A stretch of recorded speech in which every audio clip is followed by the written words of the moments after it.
क्या आपको पता है कि 1820 में लंदन और पेरिस की सड़कों पे घोड़े से खींचे जाने वाले डिब्बों ने कैसे ली आज की बसों की शक्ल। तो स्टार्टिंग से स्टार्ट करते हैं। पहले लोग आने जाने के लिए जानवरों का यूज करते थे, निजी वाहनों का यूज करते थे, लेकिन लंदन और पेरिस के अंदर 1820 में दिखाई दिए घोड़े से खींचे जाने वाले डिब्बे।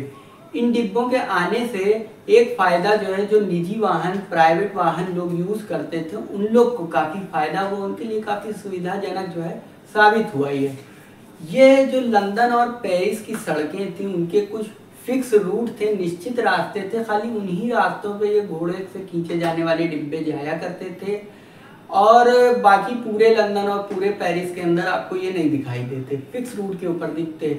लेकिन इस सदी का अंत आते आते कुछ ऐसा हो गया जिसकी वजह से, जिसने पूरी ये घोड़ा गाड़ी को इफेक्ट किया, जिसने पूरी तरीके से इस घोड़ा गाड़ी को खत्म कर दिया।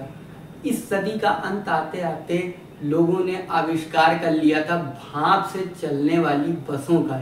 ये भाप से चलने वाली बसें जो है काफ़ी चली, काफ़ी जो है लंदन और पेरिस के अंदर दिखाई दी। इसकी खासियत ये थी कि ये एक तो स्पीड इसकी ज़्यादा थी, क्षमता ज़्यादा थी और घोड़ा गाड़ी से ज़्यादा लोगों को, ज़्यादा से ज़्यादा पैसेंजर को एक टाइम पे ये पहुंचा दिया करती थी।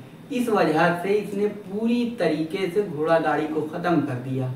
लेकिन 20वीं सदी का दौर आया और 20वीं सदी का दौर आते ही इस गाड़ी को भी एक नई प्रकार की बस ने इफेक्ट किया। ये जो नई प्रकार की बस थी, इसमें एक नए प्रकार की टेक्नोलॉजी यूज हुई थी, जो थी आंतरिक दहन प्रौद्योगिकी या आंतरिक दहन टेक्नोलॉजी। अब इस टेक्नोलॉजी के, इस प्रौद्योगिकी के अंदर होता क्या था? इस टेक्नोलॉजी के अंदर जो भी फ्यूल था, उस फ्यूल और ऑक्सीजन को बंद पात्र यानी बंद बर्तन के अंदर जलाया जाता था और जलाने के बाद ये गाड़ियां जो है चलती थी। लेकिन 1920 का दशक आया और 1920 के दशक में दो बंदे सामने आए। एक थे कार्ल बेंज और दूसरे थे गोटलिब डैमलर। इन्होंने खोज कर दी एक नए प्रकार की बस की, जिसका उत्पादन, जिसका प्रोड्यूस चला और जो सारी दुनिया में फैल गई। वो बस थी मोटर से चलने वाली बस। इसका काफ़ी जो है उत्पादन हुआ, पूरे दुनिया के हर एक शहर में आपको ये बस दिखाई देती। उस समय पे तकरीबन 10 साल तक, 1920 से 1930 तक ये बसें चली।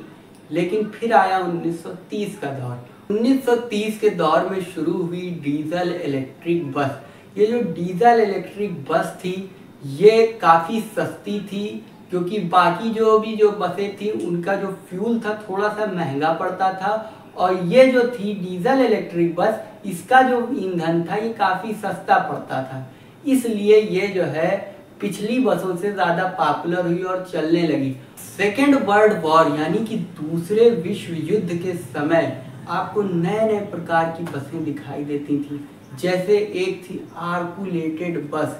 ये आर्कुलेटेड बस जो है 1940 के दौरान में एकदम आम हो गई थी, लोगों के बीच में ये एकदम आम हो गई थी, हर जगह दिखाई देने लगी थी ये आर्कुलेटेड बस। अब आया 21वीं सदी का दौर यानी आज का दौर। आज के दौर में आपको हाइब्रिड बसें भी दिखाई देंगी। हाइब्रिड बसों के अलावा आपको इलेक्ट्रिक बसें दिखाई देंगी। इलेक्ट्रिक बसों का जो फ़ायदा है, वो फ़ायदा ये है कि ये प्रदूषण नहीं करती हैं, ये इन्वायरमेंट के लिए अच्छी होती हैं और ये बिजली से चलती हैं, यानी कि जो भी फ्यूल है वो फ्यूल की भी ये बचत करती हैं, फ्यूल का यूज़ नहीं करती हैं। उम्मीद है आपको समझ में आया होगा कि किस तरह घोड़े गाड़ी ने जो है आज की बसों की शक्ल ले ली।